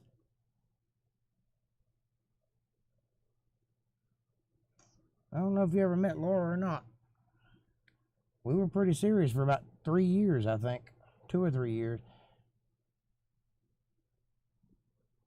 I don't remember now. Eagle Lake or something like that. Somewhere. It was a good long ride. Is why you had to take me, because it was out of walking distance. It was when I was going to that reform school for bullies, oddly enough. Which was fun for me, by the way. Polk Opportunity School was what it was called. School for troubled kids. Because I got kicked out of regular school for having a firecracker in my pocket. That was in my pocket from the day before, and I just forgot that it was there. And I reached my hand in my pocket to pull something out, and it fell out on the floor, and the teacher saw it, and I got kicked out of school for that. That was the girl you stole my friend's ring for. You could say that.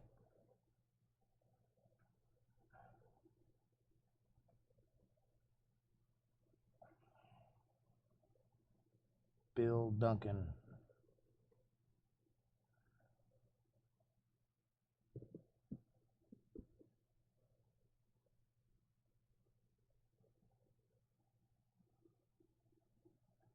Remember, this is live.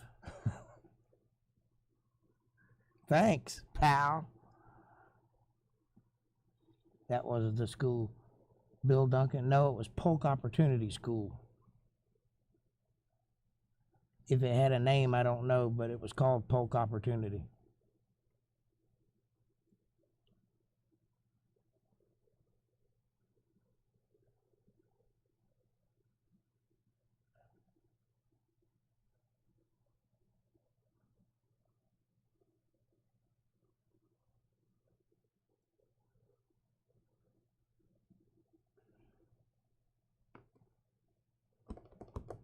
Well, the story actually goes, since you brought it up, I didn't technically steal that ring. I was the recipient of it, but I did not technically steal it.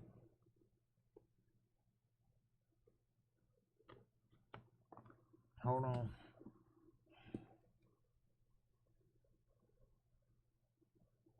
Somebody just texted me. I was going to tune in tonight, but damn internet is out.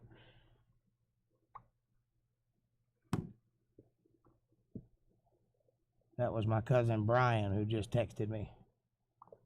You didn't do anything any kid in love hasn't done. I don't know if I made it right or not. I've paid for it a lot of years. The bottom line is it was a stupid thing and it should have never happened, and I'm regretful. I have very few regrets in my life. And the reason I have very few regrets is because I've repented for all of my mistakes. But that is one of the few things that I do regret and have carried a long time.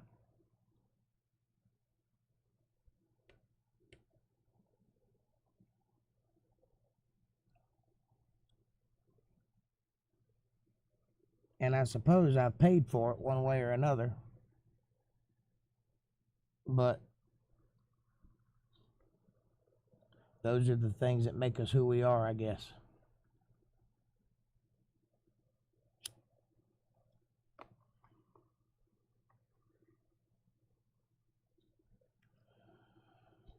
And even though there was another person involved in the actual theft, and I found out about it after the fact, I was the person who was involved. And I accept responsibility for that. Which is not an easy thing to do. And needless to say, that was the end of that relationship.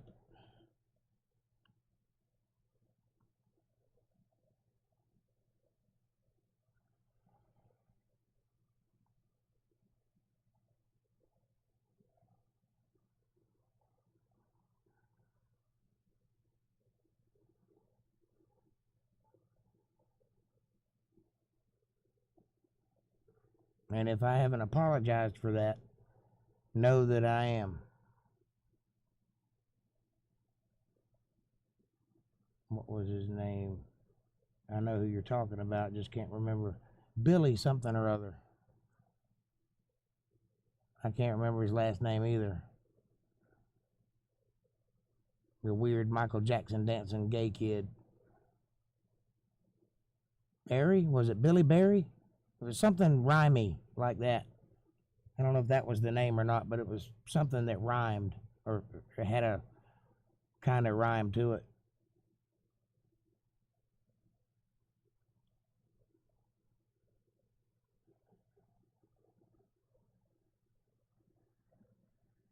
Well, thank you. I appreciate the forgiveness, but I was a stupid kid. I did stupid things.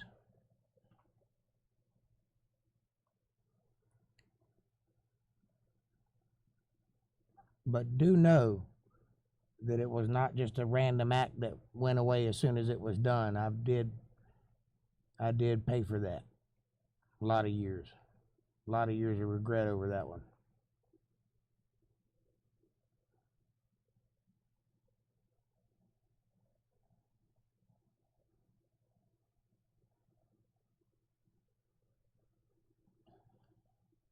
You stole a tip from a waitress? You probably earned it.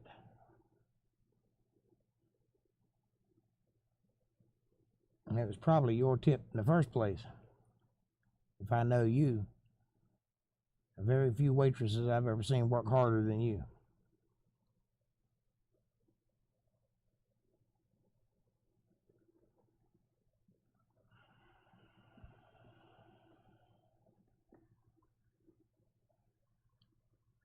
Now, I've done a lot of humiliating things in my life for sure, but that was one of those things that made me feel about that big for a long time. I felt very humiliated by that one.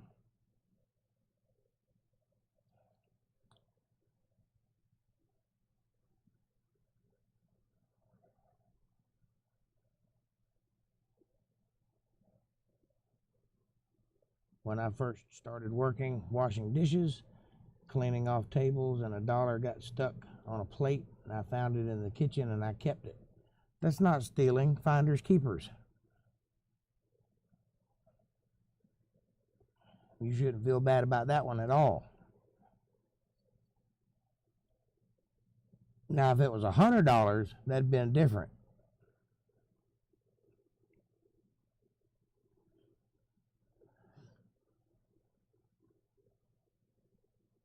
I've found money before on the floor and kept it. I've also been like to a convenience store and they gave me the wrong change and I tried to give it back to her and she was like, no, I got it right. And I was like, okay. And I put it in my pocket and walked out. I did my part. I tried to return it. She's so cocky, she thought she had it under control, so I let her keep it. Her thoughts of herself. And I walked out with the money.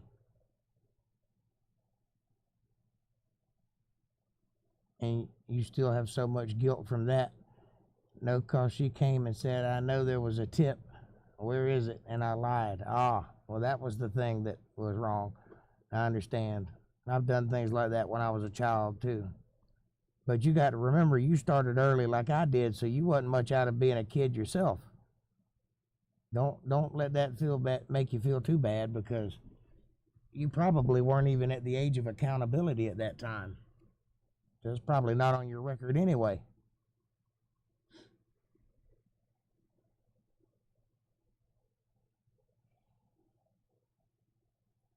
And I forgive you. And so does God.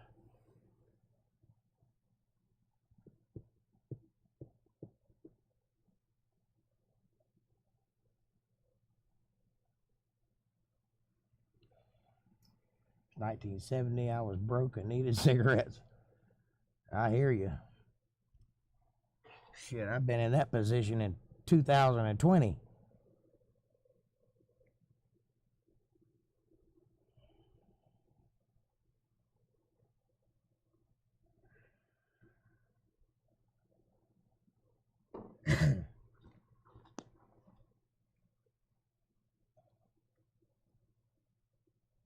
I know that God does, but so many times I wanted to tell her, you know who it was. I know who it was. Was it my mom?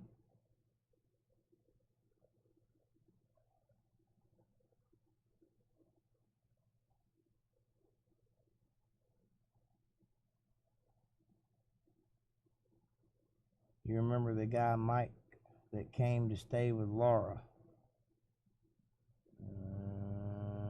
No, I don't think I do.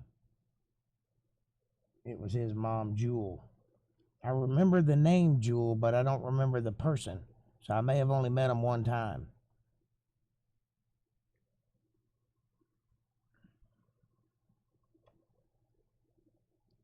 In North Carolina. I didn't know y'all had ever been to North Carolina back then.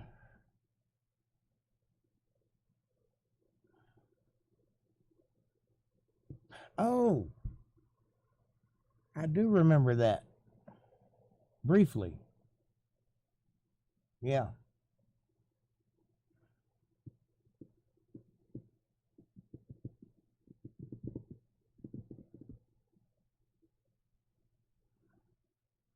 He wasn't here very long, was he?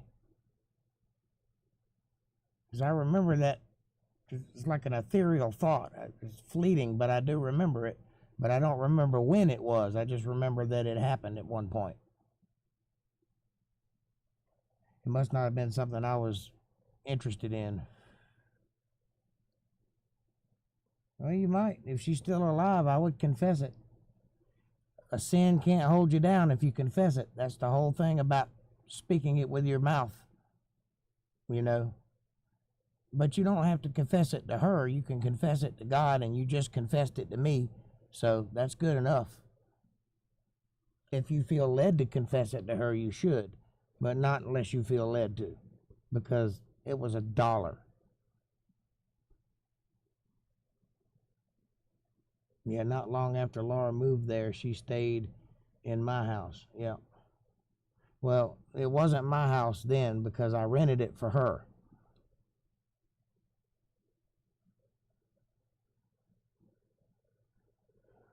I want to tell her. Well, you should then. And you'll feel much better for doing so. Or better yet, just send her $1.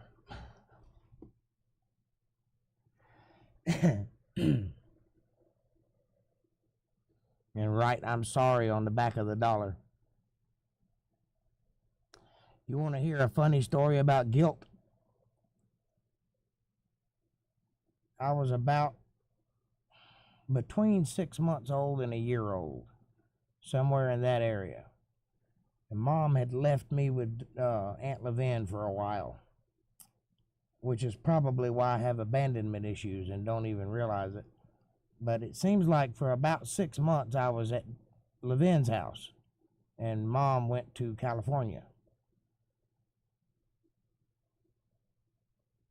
And during that time, my cousin Gene had a birthday. And they gave him a box of animal crackers for his birthday. That wasn't the only thing he got. That's just one of the things he got. But I was so jealous, and I pitched a fit because I wanted an animal cracker. But it wasn't my birthday.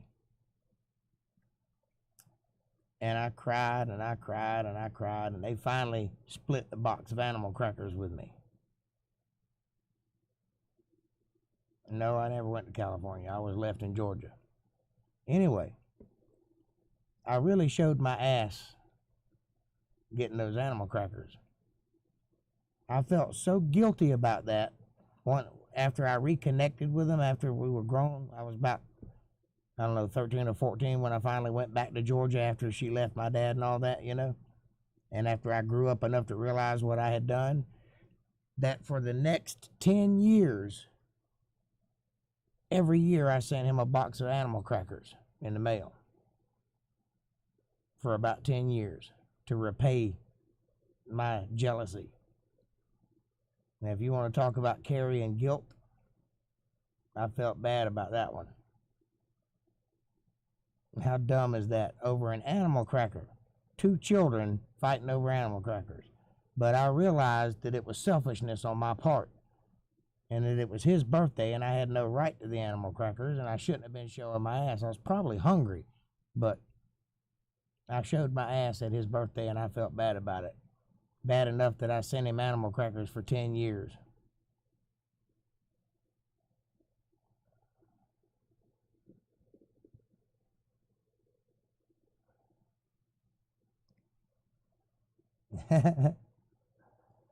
So let it be known that I have a conscience. Yeah, I think it's because we knew it was wrong why it bothers us so much. Yeah, that's exactly what it is. And it's one of those things that I discovered after the fact because I remember doing it, but at the time, I just wanted an animal cracker. But as I became accountable over the years, I looked back on it and felt guilty about it. And it vexed me so much that I had to start sending him animal crackers after we reconnected and I knew where he was.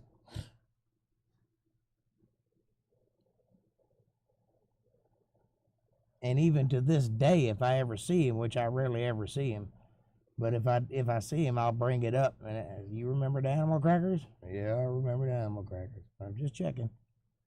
I've paid my debt to society.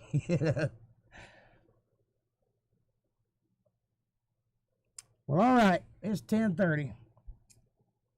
It's like me and that dollar. Yeah, I've thought about it so much over the years. Yes, ma'am. It sure is. It's amazing what guilt will do for you. So that's a good lesson in life, folks. If you have this thing that you know you're in the wrong of and you have the guilt, let that guilt be the guiding light of your life, because it is your conscience. It is God speaking to you, and that is how you know right from wrong. And repent. Ask God to forgive you, and if you feel so led, make it right with the person that you did wrong to. And if you cannot, if there's no way to connect with the person you've wronged, then make it right to someone else, because the act is what's important, not the recipient. So if you've stolen something or if you've hurt somebody, make it right, whether it's to them or to somebody else. Go do kind for somebody. Do something that will balance out the bad that you've done, and that will alleviate the problem. That's a good life lesson to learn. And with that, it is 10:30, so I'm going to get the heck out of here and watch Tucker Carlson go to bed. So please like, subscribe, and share, and press the icon for the bell so you get a notification. You know I'm going to be here, and I appreciate you coming to watch my videos. If you feel like following one of the links in the description below and get yourself a t-shirt, that'd be fantastic. But if you really want to help a brother out, paypal.me/JakeJohnsonBand. Every little bit helps, and I appreciate your patronage. And I will see you guys on Sunday for our excellent Bible study. I love you, and good night.